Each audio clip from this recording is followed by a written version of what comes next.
So I know a lot of you woodworkers out there have this jig. I recently purchased. It's a Leigh D4R Pro uh, router jig, and I'm trying to route through dovetails.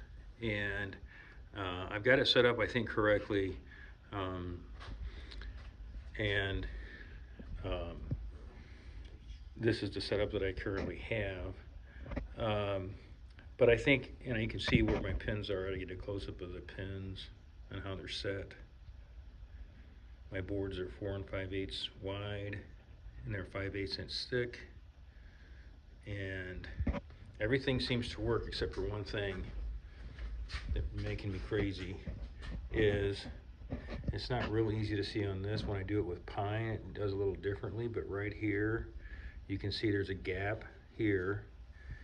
And on this maple, it's kind of really obvious. You can see there's a gap. I could fit a piece of paper or like a playing card in there, in that gap, and no matter what I do, it's always there.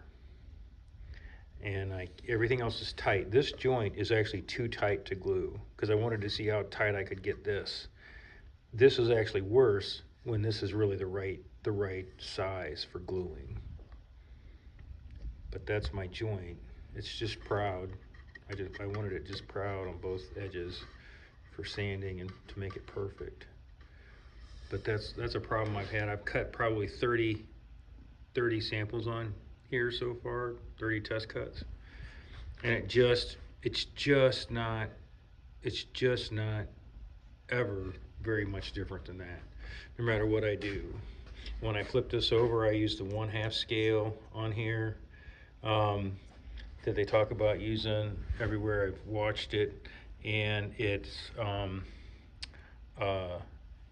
I can tighten and loosen it just like they say you can by moving it forward and back, and all that seems to work.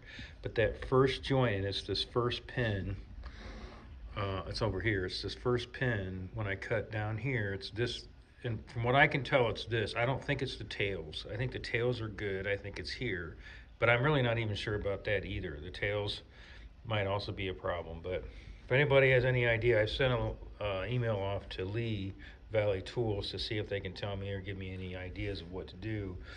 I have already taken pins off of this rail and tried other pins. I went over to the right side and just grabbed a pin off the other side, replaced this pins just to see if it was something goofy with this one pin or something. But it does exactly the same thing. No matter what pin I put here, it does the exact same thing every time. So I'm kind of out of ideas. I thought it was my router was not sitting flat on here for a while, and it was tipping just a hair, and that was causing it to get bigger on one side. I've monitored that and watched it really close, and that doesn't really seem to have an effect on it either. So I'm really kind of just at my wit's end. I don't want to send it back. I know a lot of people use it successfully, and that's what I want to do. So any help you can give me, I would appreciate it. You can leave your ideas in the comments. I would appreciate it. Thanks.